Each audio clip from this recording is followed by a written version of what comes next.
नमस्कार मित्रांनो, elite share मार्केटमध्ये तुमचं स्वागत आहे. मित्रांनो, आजची जी निफ्टीची क्लोजिंग आहे ते 25,461 झालेली आहे. आपण काल डिस्कस केलं होतं मित्रांनो, 25,370 ची ज्यावेळेस लेवल ब्रेक करेल मार्केट त्यावेळेस 100 ते 150 पॉईंटची रॅली येऊ शकते. बट मार्केट तसं आज झालेलं नाही मित्रांनो. ज्यावेळेस आपली लेवल तुटली त्यावेळेस अगदी तुम्ही 50 ते 60 पॉईंटची जे आहे मुवमेंट आलेली आहे मार्केटमध्ये. तर उद्यासाठी मार्केटमध्ये काय रेंज असू शकतात मित्रांनो.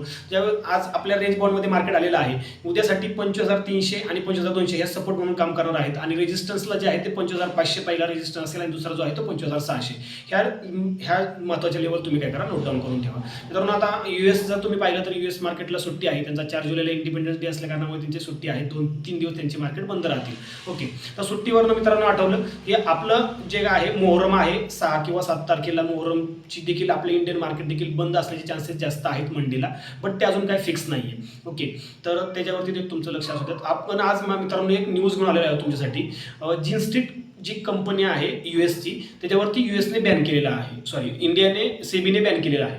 ओके, तर सेबीने बॅन केल्यामुळे त्यांच्यावरती बॅन करायचं कारण असं होतं की आपलं जे ऑप्शन चेन आहे, ऑप्शन मार्केट आहे, त्या ऑप्शनमध्ये ते काय करत होते, मॅन्युप्युलेशन करत होते आणि भरपूर सारा प्रॉफिट जे आहे ते कमवत होते. तर मित्रांनो, हे 36,000 करोडचं प्रॉफिट त्यांनी कमवलेलं आहे आणि फक्त नगदे अशी 4,800 करोडचा फक्त काय केलेला आहे सेबीने फक्त त्याच्यावरती फाईन लावलेला आहे.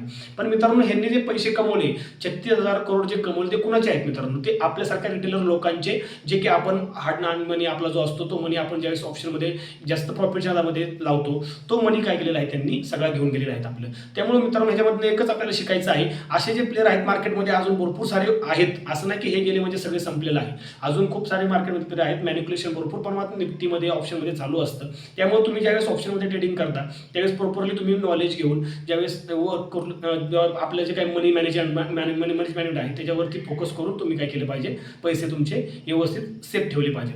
असं नाही की तुम्ही ट्रेडिंग करू नका, बट ट्रेडिंग करताना तुम्ही सगळ्या गोष्टीवरती फोकस करा. त्याचबरोबर स्विंग ट्रेडिंग आहे, इक्विटीमध्ये तुम्ही चांगल्या पद्धतीने इन्व्हेस्टमेंट करू शकता. ओके, ऑप्शनमध्ये न करता तुम्ही अजून म्युच्युअल फंड्स आहेत, असे तुम्ही मार्केटमध्ये जे काही IPO आहे सगळ्या इन्स्ट्रुमेंटमध्ये प्रॉपरली जर तुम्ही पैशाचं मॅनेजमेंट केलं, व्यवस्थित डायव्हर्सिफाय तुमचा जर पोर्टफोलिओ केला तर नक्कीच तुमचा जो काही लॉस आहे तो कमी होईल, तुम्ही जास्तीत जास्त प्रॉफिटमध्ये राहता. थँक्यू मित्रांनो, ट्रेड करा आणि फॉलो करा.